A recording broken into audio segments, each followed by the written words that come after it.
తృణమూల్ కాంగ్రెస్ చీర్లనుందా? ఈరోజు జరుగుతున్న పరిణామాలు చూస్తుంటే నేషనల్ మీడియాలో వస్తున్న కథనాల ప్రకారం మమతా బెనర్జీ నాయకత్వం పైన భారీ అంతర్గత తిరుగుబాటు రంగం సిద్ధమవుతోంది. తృణమూల్ కాంగ్రెస్ 15 ఏళ్ల పాటు అప్రతిహతంగా పాలించాక ఓటమితో ఆ పార్టీ ముక్కలవుతుందా అనే సిచ్యువేషన్ ఏర్పడింది. బెంగాల్లో మహారాష్ట్ర తరహా పరిణామాలు ఏర్పడబోతున్నాయా? శివసేనలో చూసాం, ఏక్నాథ్ సింధే నాయకత్వంలో ఉద్ధవ్ ఠాక్రేపై తిరుగుబాటు, అజిత్ పవార్ నాయకత్వంలో శరద్ పవార్పై తిరుగుబాటు, చివరకు అది ఆ original శివసేనగా Eknath Scindia party, original ఎన్సీపీగా Ajit Pawar పార్టీలు ఎమర్జ్ అయ్యాయి. సిమిలర్ గేమ్ ప్లాన్ బెంగాల్లో జరుగుతుందా అనేది ప్రమాణం. ఎందుకంటే బెంగాల్లో ఈ వివాదం ఎలా మొదలైంది అంటే, శోభన్ దేవ్ చట్టోపాధ్యాయ అనే అతన్ని మమతా బెనర్జీ నాయకత్వం తృణమూల్ కాంగ్రెస్ అధికారికంగా లీడర్ ఆఫ్ ద అపోజిషన్కు ప్రతిపాదించింది. బెంగాల్ అసెంబ్లీలో తృణమూల్ కాంగ్రెస్కి 80 సీట్స్ ఉన్నాయి. సో ఈ ఎమ్మెల్యేల సంతకాలతో స్పీకర్కు పార్టీ అధికారికంగా లేఖ ఇచ్చింది. మా నాయకుడిగా ప్రధాన ప్రతిపక్ష నేతగా గుర్తింపు ఇవ్వమని. స్పీకర్ దానిపైన ఇంకా నిర్ణయం తీసుకోకముందే ఇద్దరు ఎమ్మెల్యేలు రిటబ్రటా బెనర్జీ, సోహన్ దాస్ అనేటువంటి ఇద్దరు ఎమ్మెల్యేలు దీన్ని ప్రశ్నిస్తూ మేము అలా మా సంతకాలు కావు, ఇందులో ఫోర్జరీ ఉంది అని స్పీకర్కు కలిసి లేఖించారు. పార్టీ అంతర్గత మీటింగ్లో రేజ్ చేయాల్సి ఉండే, మీరు ఇలా కాన్స్టిట్యూషనల్ అథారిటీస్కు వెళ్ళడం ఏంటి అని తృణమూల్ కాంగ్రెస్ వెంటనే రిటబ్రటా బెనర్జీని, మరో ఎమ్మెల్యేను పార్టీ నుంచి సస్పెండ్ చేశారు. ఈ పరిణామాలు జరిగాక ఇప్పుడు 80 మందిలో 50 మంది 50 ఎమ్మెల్యేస్ రిటబ్రటా బెనర్జీనే లీడర్ ఆఫ్ ద పొజిషన్గా గుర్తించమని వారు స్పీకర్కు మరో పోటీ పిటిషన్ ఇచ్చేలా ఉన్నారని వార్తలు వస్తున్నాయి. అంటే తృణమూల్ కాంగ్రెస్ మీటింగ్, మమతా బెనర్జీ ఎమ్మెల్యేల కొత్తగా ఎలక్టెడ్ ఎమ్మెల్యేల మీటింగ్ పెడితే 50 మంది మీటింగ్కు హాజరు కూడా కాలేదు. సో ఇప్పుడు మరో 50 ఎమ్మెల్యేస్ హాజరు కాలేదు. అదే 50 ఎమ్మెల్యేస్ ఇప్పుడు మేము రిటబ్రటా బెనర్జీనే మా నాయకుడిగా క్లెయిమ్ చేస్తారు. అదే జరిగితే leader of the opposition Trinamool Congress నాయకుడైన శోభన్ దేవ్ చట్టోపాధ్యాయ ఉండడు, రిబెల్ టీఎంసీ నాయకుడైన రిటబ్రటా బెనర్జీ అవుతాడు. సో అప్పుడు ఆటోమేటిక్గా ఇది స్పీకర్ దగ్గరికి వెళ్తుంది. ఏ పార్టీని అధికారిక తృణమూల్ కాంగ్రెస్గా గుర్తించాలి అని.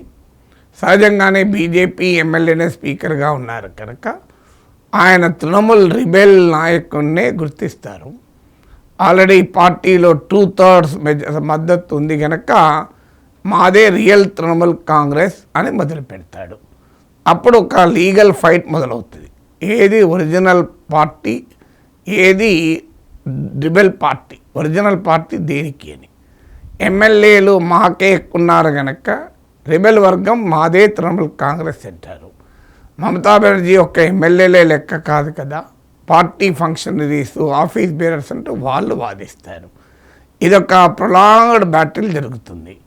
ఈలోగా ఎమ్మెల్యేలే కాదు, 12 లోక్సభ మెంబర్స్, 6 రాజ్యసభ మెంబర్స్ కూడా తృణమూల్ కాంగ్రెస్ను వీడి బీజేపీలో చేరుతున్నారని వార్తలు వస్తున్నాయి. బీజేపీతో చేరతారా, ఈ చీలిక వర్గంతో చేరతారో తెలియదు. ఇదే కాకుండా గ్రౌండ్ లెవెల్లో క్యాడర్ కూడా తృణమూల్ వదిలి వెళ్ళిపోతున్నారు. ఎందుకంటే తృణమూల్ కాంగ్రెస్ స్వయంకృత అపరాధం ఇది. 15 ఏళ్ల పాటు ఇదే రకమైన ఒక రిప్రెసివ్ రెజీమ్, నిర్బంధ కాండను తృణమూల్ కాంగ్రెస్ నడిపింది. గ్రామాల్లో వేరే ప్రత్యర్థి పార్టీలను బతకనివ్వలేదు. ప్రత్యర్థి పార్టీల కార్యాలయాలను ఆక్రమించేసింది తృణమూల్ కాంగ్రెస్. అసలు ప్రత్యర్థి పార్టీ నాయకుల్ని చంపేయడము, వాళ్ళ ఇల్లు తగలబెట్టడము, వాళ్ళ ఆర్థిక మూలాలు దెబ్బతీయడము, ఇది గత అట్లీస్ట్ 15 ఇయర్స్లో 12-13 ఇయర్స్గా నడుస్తున్న వ్యవహారం ఇది. సో ఈ స్థాయిలో అట్లీస్ట్ 10 ఇయర్స్గా నడుస్తుంది. మొదట్లో గెలిచిన వెంటనే కాకపోయినా ఇప్పుడు అధికారం ఉన్నప్పుడు రెచ్చిపోయింది మమతా బెనర్జీ నాయకత్వంలో తృణమూల్ కాంగ్రెస్. ఒక దశలో అయితే స్థానిక ఎన్నికలు జరిగితే 31% యునానిమస్గా గెలిచారు. అది ఎక్కడైనా సాధ్యమా? ప్రతి ముగ్గురులో ఒకరు యునానిమస్గా గెలవడం. సో ప్రతి అపోజిషన్ పనిచేయకుండా చేశారు.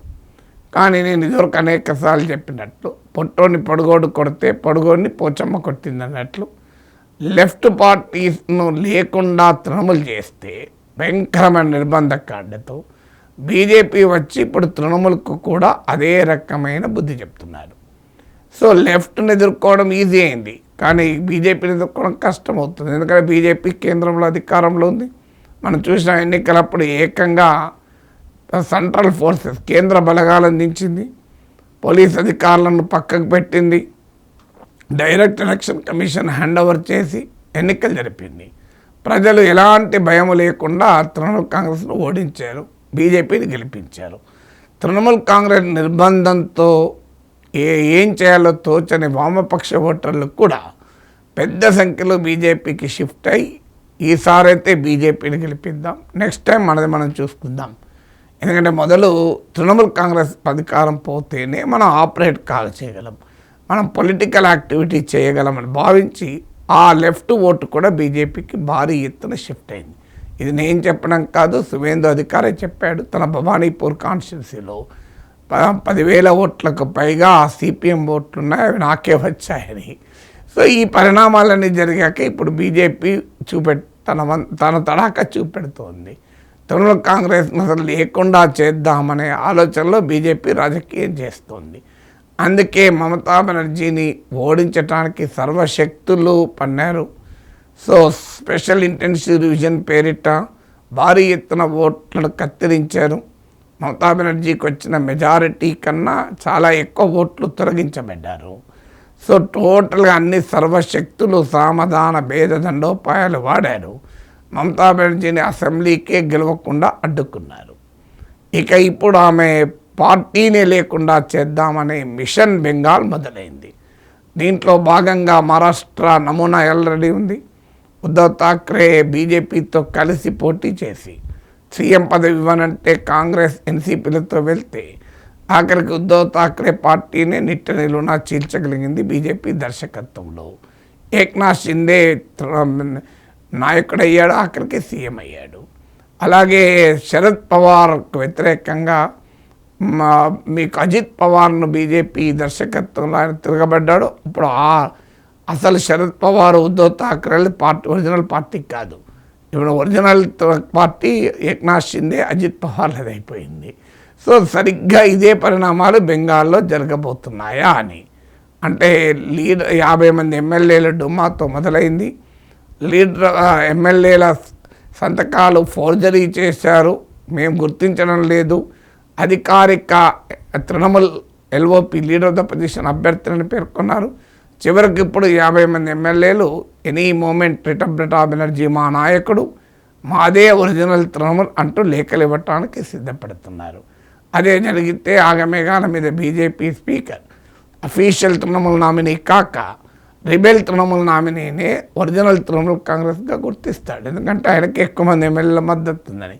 ఎంపీలు కూడా పార్టీ మారుతారు, కింద క్యాడరు నాయకులు కూడా ఇప్పుడు మారిన రాజకీయ పరిణామాల్లో ఇప్పటిదాకా తాము కొనసాగించిన నిర్బంధ కాండకు మూల్యం చెల్లించుకోవాల్సి వస్తుంది కనుక వాళ్ళు పార్టీలు మారుతుంటారు. చూస్తుంటే మమతా బెనర్జీ ఓడిపోవడమే కాదు, ఆమె ఉనికి ఎగ్జిస్టెన్స్ కూడా ప్రశ్నార్థకం కాబోతోంది. ఈలోగా హింసాకాండ చెలరేగుతోంది, దాడులు జరుగుతున్నాయి, కేసులు అనివార్యంగా ఉంటాయి. సో బెంగాల్లో హిస్టరీ రిపీట్స్ విత్ వెంజెన్స్, చరిత్ర ప్రతీకారం తీర్చుకుంటుంది అనే రీతిలో రాజకీయాలు నడుస్తున్నాయి.